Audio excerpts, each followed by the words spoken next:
I'm not sure how many people believe everything that Harry and Meghan say these days, and therefore I think there may be some degree of doubt that they did do it. What do you think Kate and William's reaction will be to the story about how they first met, how Meghan made it seem like they were a bit cold to her since she's a hugger, and that they keep up this, royal facade even behind closed doors?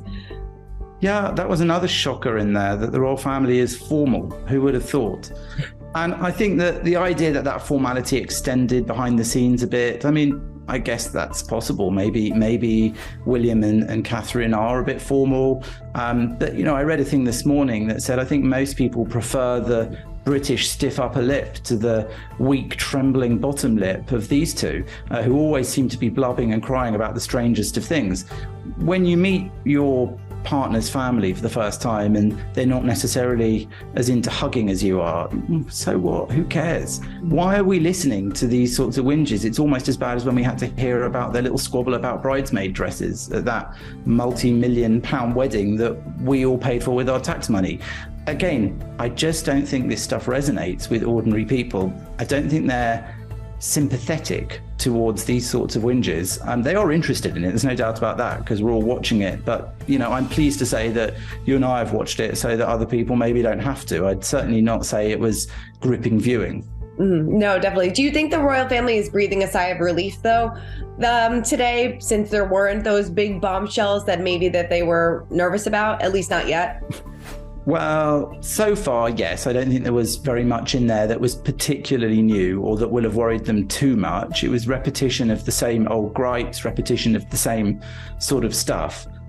So I think they may be breathing a sigh of relief on that front. But, there are 3 more of these to come. There was quite a chunk of it which felt a bit like filler to me, but it was also, if you did listen to what they were saying, quite incendiary, all about not necessarily Meghan and Harry, actually, but about them or the documentary makers' ideas of the British Empire, colonialism, and then the Commonwealth as a sort of continuation of that. And I think that was part of their ongoing effort to paint the royal family and to paint Britain more largely as massively racist. Again, I think this idea that they are somehow the antidote to some systemic racism in Great Britain is just massively misjudged on their part as a message. The idea that Prince Harry, who dressed up in a Nazi uniform, which they did address briefly, but then who also called one of his colleagues a racist P word for Pakistani, who referred to another colleague at one point in the army, I think, as a raghead. I think this is not somebody I would be taking racism lessons from, but by virtue of the fact that he married a biracial person, married a mixed race woman, suddenly now is a paragon of anti-racism. I'm married a mixed race person, but I don't go out there assuming that I've somehow inherited this sense of what it feels like to grow up not white. I certainly don't think that Prince Harry, of all people in the royal family, is necessarily the antidote to that. Definitely. And what are your thoughts on, because we had sources confirming that the royal family was not asked to comment on the Netflix documentary, even though there was a disclaimer in the beginning saying that they were? Well, as a journalist, I usually approach the people I write about and give them a right to respond to the things I'm going to say about them. It's basic courtesy, it's better for accuracy, and also it protects you more legally here in the United Kingdom. So this film wasn't made in the United Kingdom. I don't know what the obligations would be in the States, legally speaking, but I would certainly say that journalistically, it only makes sense to do that.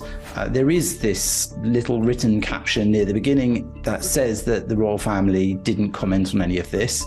Now we're hearing in the news here today that the royal family weren't approached. I can't tell you which of those is correct. We haven't had an official statement from the palace. In fact, we haven't had any official reaction from the palace or from anyone. King Charles was seen making a public appearance this morning and was obviously asked by the press outside if he'd seen the documentary. He didn't answer the question, much in the same way as Harry and Meghan ignored all the questions when they were in New York doing their own PR for this just a few days ago. So I think that we can't know exactly, but so far we have one side saying they offered them the chance to comment and the other side saying they didn't offer them the chance to comment. I'm not sure how many people believe everything that Harry and Meghan say these days, and therefore I think there may be some degree of doubt that they did do it. For more news content and exclusive interviews, make sure to hit the sub, like, and bell button down below and visit usmagazine.com.